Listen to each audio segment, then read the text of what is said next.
తెలుగుని ప్రేక్షకులకు నమస్కారం. ఆంధ్రప్రదేశ్లో ప్రభుత్వం వద్ద పనులు కావడం లేదని స్థానికంగా ప్రజలు తీవ్ర అసంతృప్తితో ఉన్నారు. కనీసం అధికారులకు ప్రభుత్వ కార్యాలయాలకు వెళ్తే పట్టించుకోవట్లేదని, ఎమ్మెల్యేల దగ్గర పోతే ప్రజల ముఖం చాటేస్తున్నారు. ఎందుకంటే ప్రభుత్వ ఆఫీసుల్లో నిధులు లేవని, పనులు జరగటం లేదనేది ఎమ్మెల్యే ఆవేదన. నిధుల కోసం, పనుల కోసం ఎమ్మెల్యేలు సచివాలయానికి వస్తే అక్కడ ముఖ్యమంత్రి గారు కానీ, మంత్రులు కానీ అపాయింట్మెంట్ దొరకని పరిస్థితి ఏర్పడింది. ఇది ఈ విధంగా ఉంటే పాలన ఎలా ఉంటుంది? ప్రజలు ఎలా మెచ్చుకుంటారు? ఏంటి పరిస్థితి మధు? సార్, తెలుగు వన్ వీక్షకులకు నమస్కారం. మానవ సంబంధాలన్నీ ఆర్థిక సంబంధాలనే మనం చదువుకున్నాం సార్. ఏ రాష్ట్ర ప్రభుత్వమైనా సరే ఆర్థికంగా పరిపుష్టి ఉంటే అన్ని పనులు సక్రంగా జరుగుతాయి. ఆర్థికంగా రాష్ట్రం అధోగతి పాలైనప్పుడు టాప్ టు బాటం, పైనుంచి కింద దాకా అందరూ ఇక్కట్లు పడాల్సిందే. పనులు అంటే మనం సేవల రంగానికి సంబంధించిన పనులు ఉంటాయి, మౌలిక వసతులకు సంబంధించినటువంటి పనులు ఉంటాయి, ఉపాధి కల్పనకు సంబంధించినటువంటి పనులు ఉంటాయి. ఈ పనులో విభజన చేసుకోవాలి. మౌలిక వసతులకు సంబంధించినటువంటి పనుల విషయంలో మాత్రం ప్రభుత్వం నత్తనడకన సాగుతున్నటువంటి మాట వాస్తవం.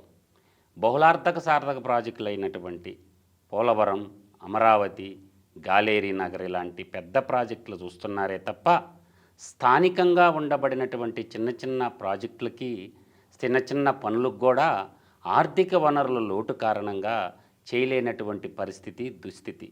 ఎమ్మెల్యేల ఫండ్ కానీ, ఎంపీల గ్రాంట్ కానీ పెద్ద మొత్తాల్లో ప్రభుత్వాలు కేటాయించకపోవటం వల్ల అరకొర నిధులతోటే, అస్తవ్యస్త నిర్ణయాలతోటే చేయటం వల్ల ఎవరు కూడా ఏం చేయలేనటువంటి దుస్థితి నేటి పరిస్థితి. గ్రామీణ ప్రాంతాల్లో కూడా చిన్న చిన్న పనులు, రోడ్లు, గుంటలు పోర్చడం, ఇది కూడా ఏదో కొన్ని వేల కోట్లు పెట్టి పూడ్చామనేది చెప్తుంది ప్రభుత్వం. అవన్నీ అనేక ప్రాంతాల్లో కూడా ఆ రోడ్లు అధ్వానంగా తయారయ్యాయి. మరి ఈ తుఫాన్కి ఇంకా పోయి ఉంటాయి. ఇప్పుడు రోడ్లు ఎందుకు పోతాయి సార్? పోసింటేను అంటే ప్రజాధనాన్ని, అంటే నాది కాదన్నట్టుగా ప్రజలు కూడా పట్టించుకోవటం లేదు.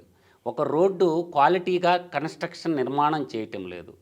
ఈ యొక్క పంపకాలు పర్సంటేజీల మీద పడిపోయి కాంట్రాక్టరు తన చేసుకున్న వర్క్లో ఈ పర్సంటేజీలు అధికారుల పర్సంటేజ్కి అధికారులు, ప్రజాప్రతినిధుల ప్రజాప్రతినిధులు తీసుకోగా ఈ జిఎస్టీ అని, అదని, ఇదని ఈ ప్రాఫిట్ లాస్ అకౌంట్ వేసుకునే వాళ్ళకి ఐసుగడ్డ సామెత అయిపోయింది సార్. నిధులేమో కేటాయింపు చేస్తారు. దాదాపుగా నాకు తెలిసినంత వరకు లంచాల రూపంలో ఎనీ కైండ్ ఆఫ్ కాంట్రాక్టర్, చిన్న కాంట్రాక్టర్లు అయితే 17% నుంచి 20% దాకా సమర్పించుకోకపోతే పెన్ను మీద, పేపర్ మీద సంతకాలు పట్టడం లేదు, బిల్లులు కావట్లేదు. 17 నుంచి 20% అవుతుండే సార్. అంటే వీళ్ళకి ఇచ్చేటటువంటి పర్సంటేజ్లు కింద స్థాయి నుంచి ఒకవైపేమో బిల్లులు రాక వాడేడుస్తుంటే, బిల్లులు వచ్చినాకన్నా ఇస్తానంటే ఒప్పుకోరు. నువ్వు ఇస్తేనే సంతకం పెడతాం, నీ బిల్లు సంగతి మాకెందుకు, మా పెన్ను పవర్ అటువంటిది. వర్క్ వచ్చే ముందు, వర్క్ వచ్చినాక స్థానికంగా ఉన్నటువంటి ప్రజాప్రయత్నానికి ఆయనకి సమర్పించుకోవాలా. ఇట్లా అనేక రకాలైనటువంటి కాంట్రాక్టర్లు కూడా ముఖం చాటేశారు సార్. ఎవరు చేయటం లేదు. కాంట్రాక్టర్లు కూడా మాకు ఈ వర్క్ కావాలా, మీరు చూడండి చిన్న చిన్న వర్క్లకు టెండర్లు కూడా వేయటం లేదు. కారణం ఏంటి అంటే వాళ్ళకి బిల్లులు ఎప్పుడు వస్తాయో తెలియదు సార్. కనీసం ఏంటంటే ఒక పని చేసేటప్పుడు ఒక స్పెషల్ వెహికల్ అకౌంట్స్ ఏర్పాటు చేసుకొని అక్కడే డబ్బులు ఉంటే కానీ మేము వర్క్ చేయమనే స్థాయికి వచ్చారు సార్ కాంట్రాక్టర్లు. ఇప్పుడు ఒక వర్క్ కేటాయించారు, దానికి డబ్బులు ఆ అకౌంట్లో పెట్టండి, ఆ పని అయిపోయిన తర్వాత మా డబ్బులు మాకు ఇవ్వండి.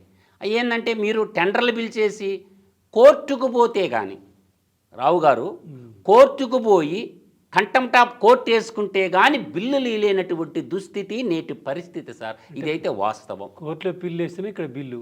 ప్రభుత్వం దగ్గర ఖజానా నిల్లు.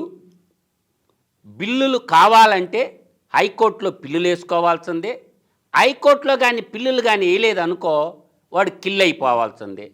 బిల్లు కావాలంటే బిల్లు వేయాలా. ప్రభుత్వం దగ్గర ఖజానా నిల్లు, అందుకని పనులు జరగడం లేదు. గ్రామీణ ప్రాంతాల్లో కూడా చిన్న చిన్న పనులు కూడా కాకపోవడంతో ఎమ్మెల్యేలు ఏం చెప్తారంటే డబ్బులు ఇవ్వంటున్నారు. ఎమ్మెల్యేలు ప్రజలకు ముఖం చూపించడానికి భయపడుతున్నారు. భయపడుతున్నారంటే గ్రామీణ ప్రాంతాల్లో పంట పొలాల్లోకి పోయే రోడ్లు ఉంటాయి సార్, వాగులు వంకలు దాటాలా, చిన్న చిన్న పంట కాలువలో పూడికి తీపియాలా, ఇటువంటి అన్నిటికీ స్థానికంగా ఉండేటటువంటి జిల్లా మేజిస్ట్రేట్ స్థాయి అధికారులు, జిల్లా స్థాయి అధికారులకు పెత్తనం ఇవ్వాలి సార్. ₹1 కోటి దాకా వర్క్కి రాష్ట్ర సచివాలయం మంత్రిమండలికి పోకుండా నిర్ణయాధికారం ఏంటంటే జిల్లా స్థాయిలో జరిగిపోవాలి సార్. ₹1 కోటి దాకా వీళ్ళు ఏం చేస్తారంటే అట్లీస్ట్ సిఈ స్థాయి కన్నా ఇవ్వాలి సార్ ₹1 కోటి, అంటే ఒక రీజనల్ స్థాయి కన్నా. అధికారాలు మొత్తం కేంద్రీకరణ చేసుకోవటం వల్ల పట్టిన యొక్క దుస్థితి సార్ వెంకటేశ్వరరావు గారు ఇప్పుడున్న పరిస్థితి. ఇప్పుడు సేవల రంగం తీసుకున్నారనుకో సార్, ఈ మధ్య కొత్తగా ఒకటి వచ్చింది సేవల రంగంలో, వాట్సాప్ గవర్నెన్స్. ఈ వాట్సాప్ గవర్నెన్స్ ఎప్పుడు స్టార్ట్ చేశారు? జనవరి 30వ తేదీ 2025 స్టార్ట్ చేశారు. మొట్టమొదట 161 సేవల్ని దాంట్లో పెట్టారు. దాని తర్వాత క్రమేణా 300 వర్కులకి మేము తీసుకొని పోతామంటారు. అంటే ఏంటంటే సార్, అవి సాధారణంగా జరిగాయి. జననం అంటే పిల్లోడికి సర్టిఫికేటు, మరణ సర్టిఫికేటు, ఈ మార్కు లిస్ట్ కాపీలు, డెత్, ఇటువంటి అవి ఎప్పుడు కరెంటు బిల్లులు, ఇవన్నీ కూడా ఏంటంటే వాట్సాప్ గవర్నెన్స్, ఈ గవర్నెన్స్ ఈ ప్లేస్లో వాట్సాప్ గవర్నెన్స్. ప్రభుత్వ ఆఫీసు ప్రభుత్వాల మీద ఆధారపడకుండా ఈడబ్ల్యూఎస్ సర్టిఫికేట్లు, ఫ్యామిలీ మెంబర్ సర్టిఫికేట్లు, మంచిదే, అవి అందుతున్నాయి సార్. దానికి కూడా సంతృప్తి చెందుతారు జనాలు. ఎందుకంటే ఒక క్యాస్ట్ సర్టిఫికేట్ కావాలంటే ముందు పోయి దరఖాస్తు చేయాలా, తర్వాత రమ్మంటాడు సంబంధిత అధికారి, దానికి ఎంక్వైరీ చేయాలా, ఇది చేసి అది చేసి పోయేటప్పటికి ఇప్పుడు 10 సార్లు ఆఫీస్ చుట్టూ తిరగాల్సి వస్తుంది. ఆ తిరిగే బాధ తప్పడం ఒక మంచి ఆలోచన. అది మంచి ఆలోచన సార్. దాంట్లో రేషన్ కార్డు ఎందుకు పెట్టలేదు? ఆర్థిక పరమైనటువంటి సేవలు అందట్లా, అది అంటే ఫ్రీ సర్వీస్. ఇది ఆర్థిక అంశాలతో కూడుకున్నటువంటి ఆర్థిక అంశాలు కూడా మనం బాగా కంపేర్ చేసుకుంటే సార్, ఈ 16 నెలల గవర్నమెంట్ కాలంలో ఎచ్చల ఖర్చుకు చాలా పెట్టింది సార్ గవర్నమెంట్. ఎచ్చల ఖర్చు అంటారు మా పరిభాషలో, అంటే గ్రామీణ భాషలో చెప్తున్నాను. ఎచ్చల ఖర్చులకి చాలా డబ్బులు వేస్ట్ చేశారు. అంటే భారతదేశంలో అప్పులు కుప్పైన రాష్ట్రంలో మొట్టమొదటి ప్లేస్లో ఉండేది ఆంధ్రప్రదేశ్, సెకండ్ ప్లేస్లో ఉండేది తెలంగాణ. ఉభయ తెలుగు రాష్ట్రాలు ఏముంది, అప్పులు కుప్పగా మార్చేశారు సార్. సంక్షేమ పథకాలు అవి సార్, సంక్షేమ పథకాల ద్వారా అప్పులు కుప్పగాలేదు సార్. మీరు దీన్ని మాత్రం నేను ఒప్పుకోను సార్. కాంట్రాక్టర్లకి అధికంగా టెండర్లు కోట్ చేసి ₹10 టెండర్ ధరని ₹100 చేసి దోసేశారు సార్ ప్రజల డబ్బులు. ఇది జరిగింది. గత 10 సంవత్సరాల కాలంలో నుంచి ఒక వస్తువు ధర, ఒక వర్క్ ధర ₹10 ఉంటే దాన్ని ₹100 చేసి డబల్ ట్రిపుల్ చేసి ప్రజల సంపదని దోచేశారు సార్. దోచిపెట్టాయి ప్రభుత్వాలు. అందువల్ల అప్పులైనయే తప్ప సంక్షేమ పథకాల వల్ల అప్పులు కాలేదు సార్. ఇది సంక్షేమ పథకాల వల్ల అయినటువంటి అప్పులు కాదు. ఈ అన్నీ కూడా జరిగింది ఏంటంటే అధిక ధరకి టెండర్ ఏర్పాటు చేసుకొని టెండర్ల ముసుగులో ప్రజాధనాన్ని దోపిడీ చేశారు. రెండోది, ఆ చెల్లింపుల కోసం కూడా ప్రజల ఆస్తులు తాకట్టు పెట్టి మరీ చెల్లించారు సార్. ఇప్పుడు 72,000, 75,000. ఇప్పుడు ఆదాయానికి మించి ఖర్చులు వచ్చినప్పుడు కాదు సార్, ఈ ఖర్చులు కావాలని క్రియేట్ చేశారు ప్రభుత్వాలు. తాకట్టు పెట్టాలి కదా, మరి తాకట్టు దోపిడీ చేసుకోవడానికి ఈ విధమైనటువంటి మార్గాన్ని అన్వేషించుకున్నారు అంటున్నా నేను. డబ్బులు కావాలంటే తాకట్టు పెట్టి తెచ్చుకోవాలి కాబట్టి దోపిడీకి కావాలి కదా. ప్రభుత్వాలు గ్రామీణ ప్రాంతాల్లో చిన్న చిన్న పనులకి నిధులు లేవని చెప్తున్నాయి. ఎవరైనా పల్లెటూరు నుంచి సర్పంచులు, ఎంపీటీసీలు వాళ్ళు పోయి ఈ కలవాలంటే డబ్బులు లేవంటున్నారు. ఎమ్మెల్యేల దగ్గర పోతే కలవట్లేదు. ఎమ్మెల్యే సచివాలయానికి వస్తే వీళ్ళు కలవట్లేదు. అసలు ఏంటి సమస్య పరిష్కారానికి ప్రభుత్వం ఏం మార్గం చూస్తుంది? వీటన్నిటికీ ఒకటే మార్గం సార్, ఆర్థిక పరిపుష్టి, బడ్జెట్ బలంగా ఉండాలి. రాష్ట్ర పరిపాలనని పరిపాలిస్తున్న ప్రభుత్వాధినేతకు ఆర్థిక పరిస్థితి అవగతమైపోయింది. ఎటు చూసినా దారులు లేవు, ఏ పని చేయాలన్నా డబ్బులు లేవు. ఒకవైపు జీతాలు ఇచ్చుకోవాలా, మరోవైపు సంక్షేమ పథకాలు నెలొచ్చాలకి 1వ తేదీ ఇచ్చుకోవాలా.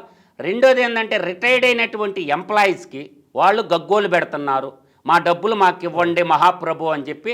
రిటైర్డ్ అయిపోయి 2 సంవత్సరాలైనా వాళ్ళ డబ్బులు కూడా వాళ్ళకి ఇచ్చేటటువంటి పరిస్థితుల్లో లేవు. అంటే రాష్ట్ర ధనాగారం ఖాళీగారంగా మిగిలిపోయి ఉంది. ఏం చేస్తాడు? అటువంటి పరిస్థితుల్లో ఎమ్మెల్యే వస్తే సార్ నాకు ఈ కావాలంటే లేవు అని చెప్పలేడు. రాష్ట్ర ఆర్థిక పరిస్థితిని వివరించి చెప్పినా వినే పరిస్థితుల్లో ఎమ్మెల్యేలు లేరు. మనం చెప్పి వాళ్ళ గ్రామాల్లో వాళ్ళ ఒత్తిడి అట్లుందిగా ఒకవైపు ప్రజలు ఒత్తిడి చేస్తున్నారు, మరోవైపు ఏం చేస్తున్నారంటే ఎమ్మెల్యేలు కూడా ఈ ప్రెజర్ భరాయించలేక రాష్ట్ర ప్రభుత్వాధినేత కాడికి పోయి కలవాలన్నా కూడా ఆ ముందు వాళ్ళు వస్తే దేనికోసం వస్తారు, వాళ్ళ గ్రామాల అభివృద్ధి కోసం, వాళ్ళ ప్రాంతాల అభివృద్ధి కోసం నిధులు కావాలా. నిధులు లేనప్పుడు ఏం చేస్తారు, తప్పించుకొని తిరుగువాడు ధన్యుడు సుమతి అని చెప్పి రాష్ట్ర ప్రభుత్వాధినేత తప్పించుకుంటుండో, దాని కింద మంత్రులు తప్పించుకుంటారు, మంత్రుల కింద ప్రజలకు దొరకకుండా ఎమ్మెల్యేలు తప్పించుకుంటున్నారు, ఎవరి పాటికి వాళ్ళు తప్పించుకొని తిరుగుతున్నారు.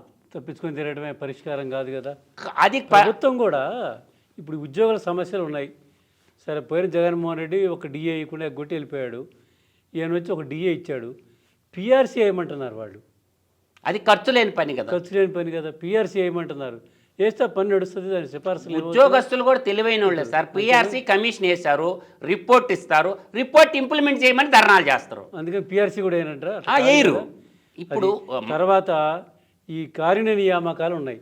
చచ్చిపోయిన వాళ్ళు, గతంలో చచ్చిపోయిన ఉద్యోగస్తులు అటువంటి పిల్లలకి ఎప్పుడో ఒకప్పుడు ఉద్యోగం ఇవ్వాలి.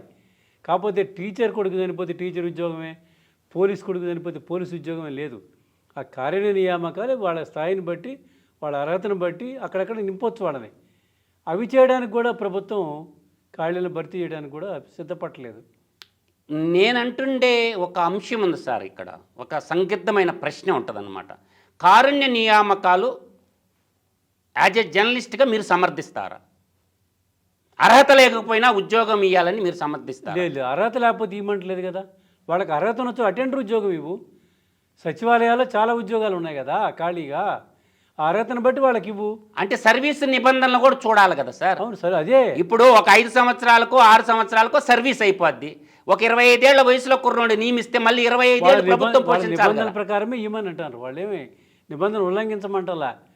గత కొంతకాలంగా ప్రభుత్వాల్లో జరుగుతున్న నిబంధనల ప్రకారమే ఇస్తే బాగుంటుందని వాళ్ళు అడుగుతున్నారు. ప్రజలు అడగటంలో తప్పలేదు. స్పష్టంగా చెప్పాలిగా ప్రభుత్వం కూడా. ప్రజలందరికీ సహేతుకమైనటువంటి నిర్ణయం ప్రభుత్వం తీసుకోవాలని నేను అంటున్నాను. ఒక 5 ఏళ్ళు 6 ఏళ్ళు సర్వీస్ ఉంటుంది సార్. ఒక 25 ఏళ్ళు 30 ఏళ్ళు వయసున్నోడికి జాబ్ ఇస్తే 30 ఏళ్ళు సర్వీస్ ఎక్స్టెంట్ అని అవ్వద్దు కదా. 5 ఏళ్ళు ఉద్యోగం చేసి రిటైర్డ్ అవుతాడు అబ్బాయి. దానికి వివరంగా చెప్పు నువ్వు. అది చెప్పి నువ్వు 61 ఇవ్వవు, లేనోడికి ఈయనంటావు. నియమించాలి సార్. నేననే ఈ పాయింట్ మీదనే అంటున్నాను. ఒక 5 ఏళ్ళు సర్వీస్ ఉన్న వ్యక్తి చనిపోతే తన కుమారుడికి జాబ్ ఇస్తే మళ్ళీ ఇంకో 30 ఏళ్ళు కొత్త ఉద్యోగం పోటీ పడాలి కదా. ప్రభుత్వ ఉద్యోగానికి కాంపిటీషన్ ఎగ్జామ్ రాసి రావాలా. కారుణ్య నియామకం అనే దానికంటే కూడా వాళ్ళకు కొంత అమౌంట్ ఇచ్చి సెటిల్ చేయటం, అదే చేయండి. కొంత అమౌంట్ ఇచ్చి సెటిల్ చేయటం కరెక్ట్. కానీ ప్రభుత్వ ఉద్యోగాన్ని ఇవ్వడం అనేది నా యొక్క వివేకంతో నేను చెప్తున్నాను సార్, కరెక్ట్ కాదంటున్నాను. ఖర్చులు లేకుండా మాటలతోటి ఫైళ్లతోటి అయ్యే పనులు కూడా జరగడం లేదు. కేవలం పెట్టుబడులను ముఖ్యమంత్రి గారు, లోకేష్ గారు విదేశాలు తిరుగుతున్నారు. ఇక్కడ పాలనంతా పడకేసింది అనేది చర్చ. వాళ్ళ ఆలోచన కూడా పెట్టుబడులు వస్తే ఆదాయం వస్తుంది, ఆదాయం ద్వారా మనం ఇవన్నీ ఏర్పాటు చేసుకోవచ్చని అనుకుంటున్నారు.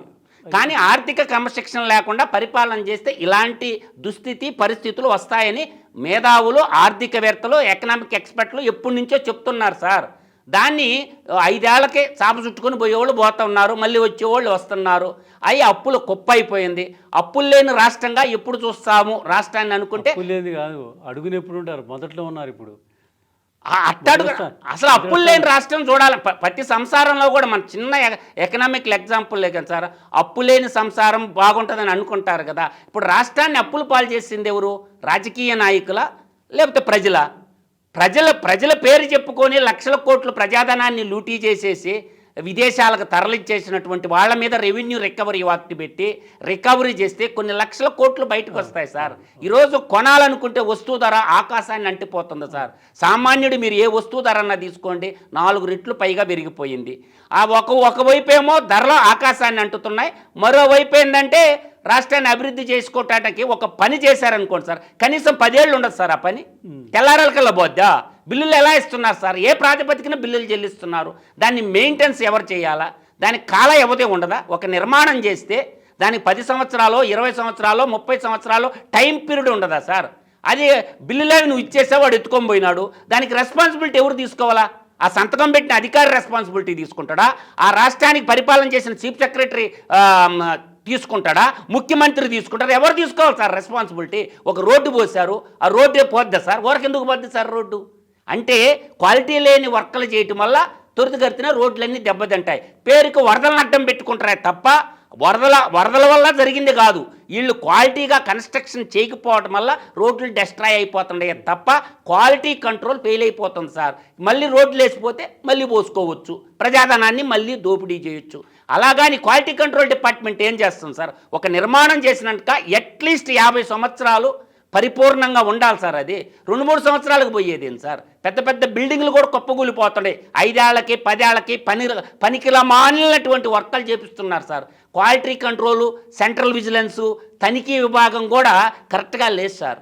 అందువల్ల ఏంటంటే ప్రజాధనాన్ని దోపిడీ చేస్తున్నారు కాబట్టి దీని మీద కఠినమైనటువంటి చర్యలు తీసుకొని న్యాయ వ్యవస్థ కూడా ప్రభుత్వం ప్రత్యేక న్యాయ వ్యవస్థ పెట్టుకోవాలి సార్. ఈ వర్కల మీద ఇప్పుడు హైకోర్టు ఉంది సార్, హైకోర్టులోని సపరేట్ బెంచ్ పెట్టి ఏదైతే క్వాలిటీ కన్స్ట్రక్షన్ లేవో వాళ్ళని శాశ్వతంగా జైలు పాలు కానీ చేసేస్తే తప్ప, కఠినమైనటువంటి శిక్షలు వేస్తే తప్ప క్వాలిటీ ఆఫ్ కన్స్ట్రక్షన్ నిర్మాణం చేయలేదు సార్. ఆర్థిక క్రమశిక్షణ వస్తుంది, అందరికి కూడా భయం ఏర్పడద్దు సార్. ప్రభుత్వం ప్రత్యేక కోర్టు పెట్టాలి సార్ ఈ కన్స్ట్రక్షన్ డివిజన్కి సంబంధించినటువంటి. 5 ఏళ్లకు 10 ఏళ్ళకు ఇప్పుడు అన్నమయ్య డ్యామ్ కొట్టుకోపోయింది సార్, 8 కోట్లు అయిందంట ఆనాడు. ఈరోజు 800 కోట్లు కావాలంట. ఎక్కడి నుంచి తెచ్చా? ఎవరి నిర్లక్ష్యం వల్ల అన్నమయ్య డ్యామ్ కొట్టుకోబోయిందంటే అక్కడ ఆ గేర్ బాక్సుల్లో ఆయిల్ లేదు, ఆ జనరేటర్లో డీజిల్ లేదు. ఎవరు చేసిన తప్పు సార్? మనుషులు చేసిన తప్పుకే డ్యాము బలైపోయింది, కింద ప్రజలు బలైపోయినారు, ఇప్పుడు ఆర్థికంగా మళ్ళీ భారం. ఈ తప్పులన్నిటికీ శిక్షలు లేవా? ఆ శాఖ మంత్రిని, ఆ శాఖ అధికారులని శిక్షించరా? మళ్ళీ బడ్జెట్లో పెట్టడం, టెండర్లు వేయటం, ప్రజాధనం ఇది. అందువల్ల ఏంటంటే ఆలోచన చేసుకోవాలి ప్రభుత్వంలో ఉండేటటువంటి అధికారులు, రాష్ట్రాన్ని పరిపాలించిన ప్రభుత్వాధినేతలు. పాలన పడకేయటం అంటే ఆర్థికంగా వనరులు లేకపోతే పాలన పడకేస్తుంది సార్. ఎప్పుడైనాను ఆర్థికంగా పరిపుష్టిగా ఉంటే తప్ప త్వరితగతిన బిల్లులు ఇస్తుంటే కాంట్రాక్టర్లు టెండర్లు ఎందుకేరు సార్? బిల్లులు చెల్లించకపోక కోర్టుకు పోయి తెచ్చుకుంటారు. ప్రభుత్వానికి సిగ్గుచేడు సార్. మీరు ఇప్పుడు బిల్లులు కూడా సచివాలయంలో ఎలా అవుతున్నాయంటే సార్, హైకోర్టులో కేసు వేసుకొని వాళ్ళు చెల్లించమని ఆర్డర్ ఇచ్చిన తర్వాత వీళ్ళు ఇవ్వకపోతే కంటెంప్ట్ ఆఫ్ ది కోర్టు పడద్దంటేనే బిల్లులు ఇస్తారు. అంటే కోర్టులో బిల్లు వేస్తే ఇక్కడ బిల్లు వస్తుంది, లేకపోతే వాడు కిల్ అయిపోతాడు. ఎన్ని రోజులు పోయినా కూడా మీరు తిరిగినా బిల్లు ఇవ్వరు. కోర్టుకు పోతేనే బిల్లు, లేకపోతే కిల్లు. ఓకే, ప్రభుత్వ విధానాలు ఎప్పుడు మారతాయో, ఈ అభివృద్ధి ఎప్పుడు జరుగుద్దో చూద్దాం.